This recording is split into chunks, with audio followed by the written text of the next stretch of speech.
going on, guys? Edgar Franco here, mortgage broker in Fresno, California. What's going on? Dylan Anderson, real estate broker or real estate agent here at the Real Broker in Fresno. Yeah, and we serve all Central Valley. So today's video, we're gonna be discussing how to buy a house in 2025, all right?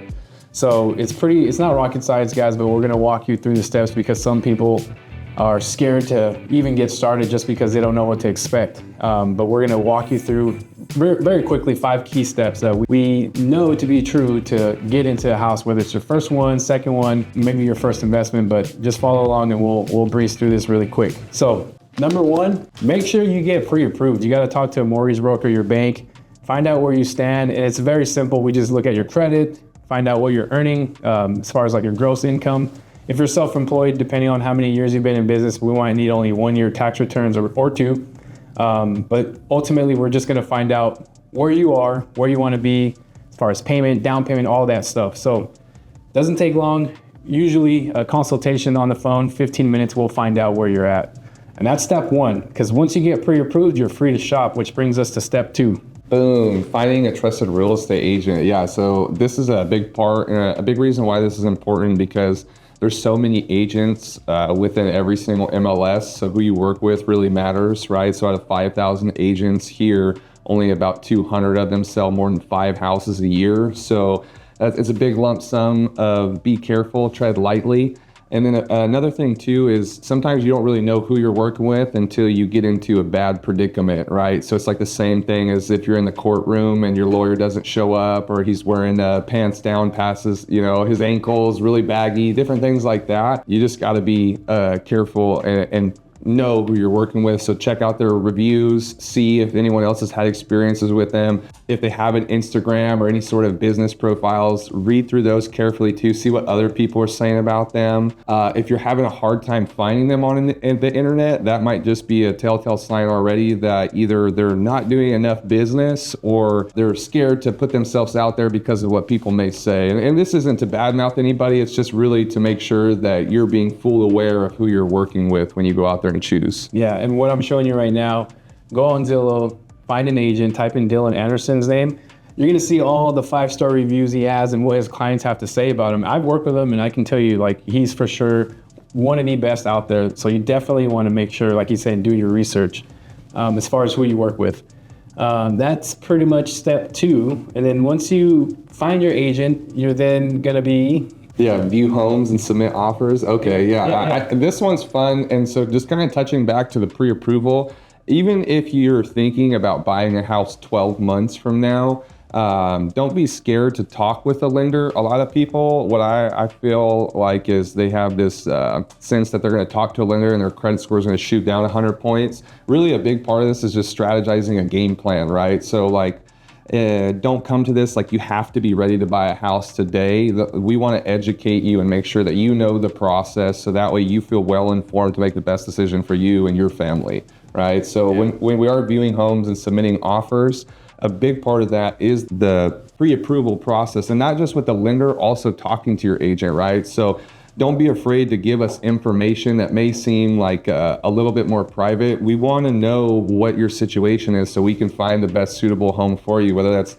you have 5 kids or no kids, right? Or if you're 55 and older, if you want a big property, and then even going down to the really niche stuff, like how do you want the layout of your house, right? There's some things that'll be interchangeable, but really you want to go through those key factors so that way we don't show you 100 houses and you get really, it's a disheartening feeling when you're going through house after house and none of them look like what you like, but that's because we didn't have that pre-consult before of what's really important to you, right? So that's a key part of going out before we view those homes. And then, the pre-approval is that golden ticket, right? That's a lot of sellers won't even let you go into a house, or agents won't. A lot of good agents won't even let you show it because they don't want you to waste the seller's time.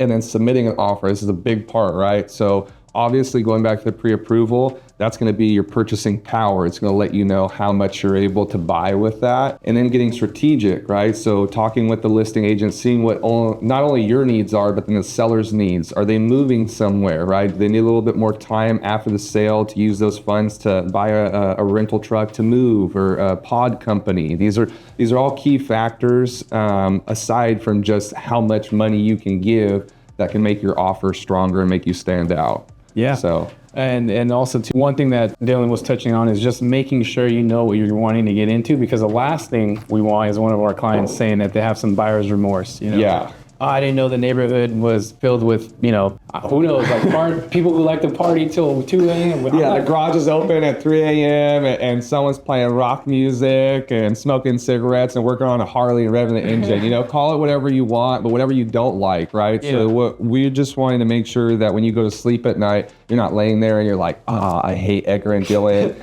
They gave me a home that I paid $3,500 for, and I hate it, right? So that's what we want to stay away from. That's the whole goal. Yeah, so definitely take your time, start early, and that's what we're emphasizing now. It's like you don't have to buy a house tomorrow, just start early to figure it all out. And hold on one second before we go to this. I was going to say on the making an offer, just to touch on this, some key things is when you're placing an offer, you're still going to be able to perform your due diligence, is what we call it. So all of your inspections, not only do you get to perform your own, the seller is also going to give you a set of disclosures, kind of going through anything that they know about the house or that they're aware of.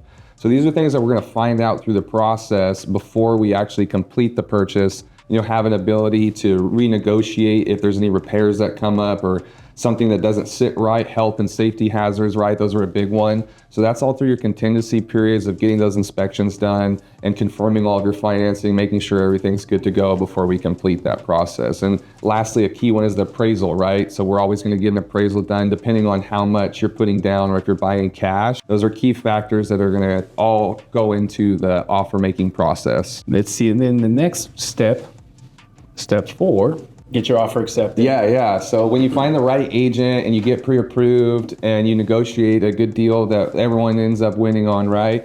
The seller accepts your offer. It's a big day. Congratulations. You've negotiated out anything that you needed to do to get into that position. And sometimes it's not easy. Sometimes it's not just you're going up against the seller and figuring something out. Sometimes there's numerous offers and you'll get counter offers back from the seller where you have to renegotiate and figure out, okay, what's a non-negotiable for me that doesn't make sense for me to do, offer-wise to the seller. And then getting into it, right? Your offer gets accepted. That's when those home inspections come into play, and then renegotiating any repairs. So you can get numerous inspections, anything from a home, your HVAC inspected, sewer lines, roof, pest, everything under the sun.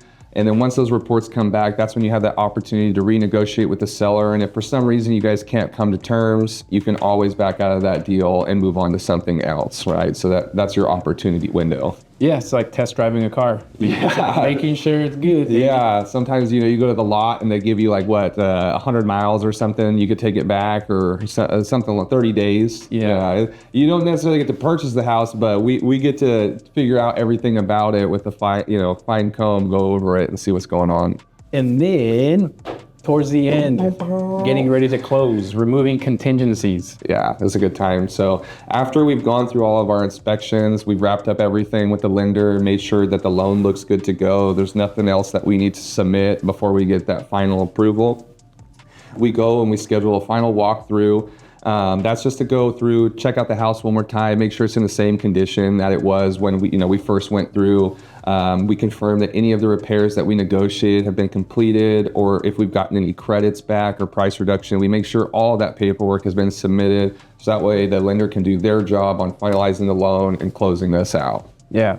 So one thing, we're talking about pre-owned homes. There's also the opportunity for you to buy a new construction home. Yeah, definitely. So some of these steps don't necessarily apply similar to a pre-owned home, but you should still definitely connect with an agent, right? Because there's certain things that agents know that builders may or not be willing to disclose up front to a buyer, that the agents know from experience to ask those questions. That's a big part too, yeah. Especially working with new construction, they're working with a high volume, and they're expected to meet certain quotas, right? So they're on cutoff times on what they need to do. So when you are going to go meet with a new construction agent, it doesn't hurt to take your agent or talk to your lender prior to going. Because one, if you talk to the lender prior to going, you already know what realm of possibility of purchase power that you have. And two, having the agent, they're going to catch things that you miss. They might be able to get you more incentives.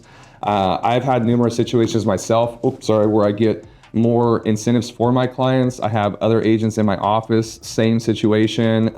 It's a huge huge misbelief about if you work with an agent with new construction, you're going to get less. Typically, you end up getting more. And it doesn't hurt to get a home inspection done on a new construction. So a lot of times they're going to tell you about all the warranties they have, everything you can get done after closing, right? But more times than not, and it's not to badmouth any builders, we have a lot of great builders here, or home inspectors will find stuff on these inspections on a brand new house. So it just doesn't hurt to be safe, and calling us isn't going to hurt you at all. So yeah. Let's see. I think I have one more. Oh, yeah, subscribe. That's the last one. Yeah, so make sure you do this one for sure, because there's going to be a lot more great stuff coming out. Yeah, we're super excited to do this together. Yeah. I've known Dylan for quite some time. We work together, and I, for us to just start sharing knowledge to all the viewers out there, it's super important. You can also ask us questions in the comments and stuff like that. Follow us on Instagram. You can see, follow our journeys and how we help other homeowners get into the house properties or whatever. But yeah, we're super stoked. Yeah, super pumped about this. Definitely tune in. Every week we'll get you something going, so that way you have something to tune in on for sure. And yeah, don't hesitate to reach out. There's no such thing as a dumb question, and don't feel like anything that you have to say is stupid or any of your situations. Everyone's situation is different. And I always say everyone's $1 million home is different, right? We don't all start in the same place. That's a given, but it doesn't mean that we can't all get to a destination that we want to be, right? So reach out anytime, and we look forward to talking with you guys. Cool. Thanks, guys. Thank you for watching. Subscribe. Yeah, definitely. Take care. All right.